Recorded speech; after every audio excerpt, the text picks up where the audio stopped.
Hi guys, welcome back to my channel. So ये final vlog है शादी का। सो यहाँ पर मैं अभी रात के हो रहे थे 4, साढ़े 4, 5 अराउंड। मैं देखो ये अपना कुछ पहन के ही जा रही थी पार्लर, और ये देखो मेरे तागा मागा और बापू आ गए थे। ऐसे पहचान गए थे, पर उनको थोड़ा अलग लग रहा था कि ये क्या पहन लिया इतना बड़ा ऐसा। सो उसके बाद की डायरेक्ट ये क्लिप है कि हम लोग रेडी हो गए थे ऑलमोस्ट 7:30 अराउंड, और लोकेशन पे जा रहे थे। ये है हमारी क्यूटी सी ब्राइड, और हम एकदम परफेक्ट टाइम पे रेडी हो गए थे गाइस। तो वहाँ पे सब सेटअप रेडी था, तो ऑब्वियसली अभी टाइम है, बाकी फिर तो टाइम नहीं होगा। तो सबका शूट वूट सब ख़त्म कर लिया मम्मी पापा के साथ, और वो सब मैंने भी शूट कर लिया था, ठीक है। तो यहाँ पे है ना, वो वहाँ पार्लर में ना अलग अलग अजीब कलर के सिंदूर थे, और मैं एक तो ट्रेडिशनल में ही सिंदूर लगाती हूँ, तो मुझे ये मेरा वाला जो ये कलर है ना वही पसंद है। तो मैंने उसको बोला कि आप मत करो, मैं अपना वहाँ घर जाके लगा लूँगी। गाइस पीछे देखो क्या दिख रहा है, मेरी क्यूटी, मेरी लाइफ का सबसे इम्पोर्टेंट पार्ट जिम्मी।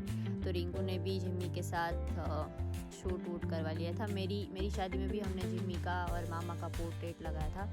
सो यहाँ पे देखो सचिन एकदम सेक्सी लग रहा था एक ग्रे वाले सूट में, और जब तक बारात नहीं आती तब तक हम फ्री ही थे, तो क्या करें, ऐसे ही वीडियोस वो सब बनाए थे। और गाइस कैमरा में है ना, पता नहीं ये शादी की मोस्टली सब क्लिप ऐसी है कि मैं ऐसे एडिट करती हूँ ना हॉरिजॉन्टल, तो ऊपर नीचे वो बैकग्राउंड ब्लर ऐसा आ रहा है, पता नहीं प्रॉपर शूट नहीं हुआ।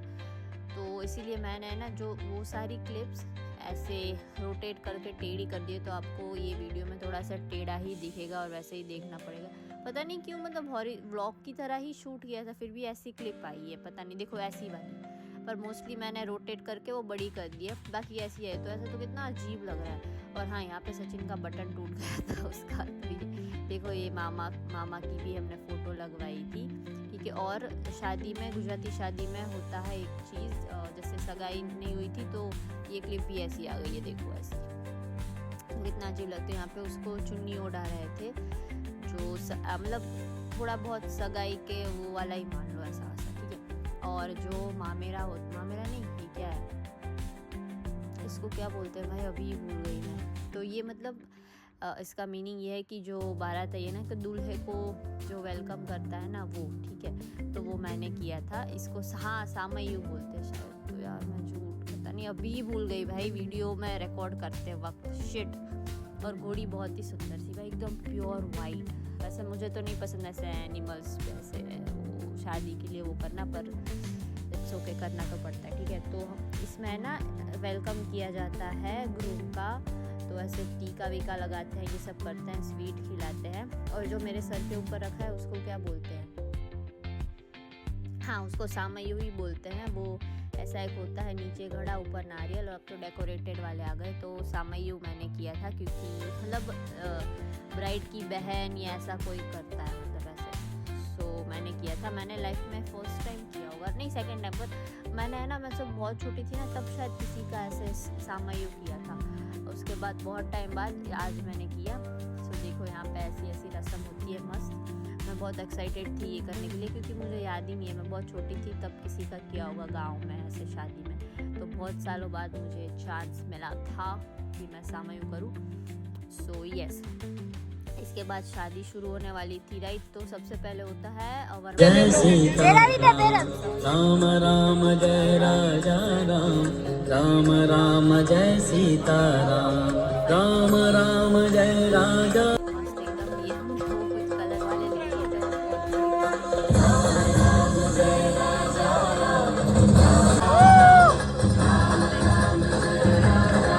स्पार्कल वाले बॉम वो सब, मतलब वो नहीं कर सके थे, तो इसीलिए। बाकी ओपन में होता रात को, तो ज़्यादा बेस्ट लगता, राइट। सो यस, वरमाला के बाद फिर अभी वो सब शादी का प्रोसेस चालू था, और वो कैमरामैन मुझे बोला था कि ऐसे हाथ में ऊपर से ऐसे फूल डालो, तो उसको एक क्लिप लेनी थी, तो मैं यहाँ पे ये करी थी। और मैं अनवर बनी थी गाइज।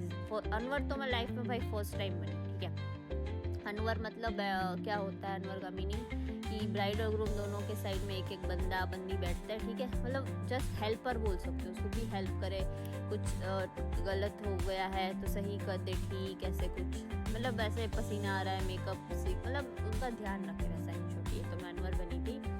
फिर यहाँ पे वो हाथ क्या बोलते हैं, वो ऐसा चल रहा था कुछ, ठीक है। फिर अभी ये प्रोसेस, ये विधि को बोलते हैं जौतल।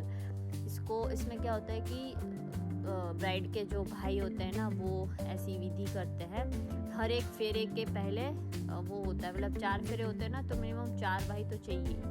तो एक फेरे के बाद फिर दूसरा भाई आएगा, वो विधि करेगा। देखो ऐसे यहाँ पे बीच में ऐसे रुमाल रखते हैं, ब्राइड और ग्रूम के बीच में रुमाल रखते हैं। फिर कुछ विधि होती है। फिर जो भाई होता है वो ऐसे एक प्लेट में वो कुछ होता है, चावल और गेहूँ का कुछ होता है, उसको ऐसे ऐसे फेंकता है। और फिर वो ब्राइड है वो टीका करती है और उसको वो पहनाती है, माला पहनाती है। उसके बाद सेकंड फेरा होता है। ऐसे टोटल 4 फेरे होते हैं और ऐसे 4 भाई करते हैं। देखो यहाँ पे जैसे है ना, ऐसे रुमाल रख के किया जाता है, ठीक है। और इसके बाद क्या विधि होती है, मैं भूल गई। हाँ, उसके बाद तो सब विधि थी, खाना था, विदाई हो गई और सब हो गया। वो कुछ मैं शूट नहीं कर पाई क्योंकि आपको पता था ना सेकंड वेडिंग भी हमें अटेंड करना था। तो देखो यहाँ पे हम डायरेक्टली सेकंड लोकेशन पे पहुँच गए हैं। वाह। और यहाँ पे ऐसे ही मैं फिट चेक ले रही थी, यस बाजू में रेडी हो रहा था, सारा बीच में आ रहा था। सो मैंने मम्मी को बोला कि एक क्लिप ले की सही लग रही, क्योंकि भाई बहुत एग्जॉस्ट हो चुके थे भाई। और यहाँ पे शाम हो गई। बैकग्राउंड देखो गाइस, कितना एकदम पेंटिंग जैसा लग रहा है ना, मस्त। तो हमने तो ऐसे ही जस्ट अभी शादी स्टार्ट हो ही रही थी, तो हमने जस्ट सूट ट्राई कर लिया। उसके बाद वहाँ शादी वादी हो रही थी, मैं वहीं बैठी थी। फिर वहाँ से थोड़ा फ्री होकर मैं मम्मी के साथ, और वहीं थी मैं बुआ के साथ, तो फ्री होकर मैं यश और सचिन के पास आ गई। ऐसे ही मैं खुद को चेक कर रही थी, मुझे अच्छा लगता है। उसके बाद ये है क्लिप है शादी ख़त्म होने के बाद, हम लोग ऐसे ही मस्ती कर रहे थे, एकदम मज़ा आता है। और उसके बाद ऑलमोस्ट हम 11 o'clock निकल गए होंगे गाइज वहाँ से, ताकि 1-2 बजे तो एटलीस्ट घर पहुँच जाए। और बहुत ही ज़्यादा थक गई थी। मैंने मेकअप मैंने फिर किया था, किया नहीं था।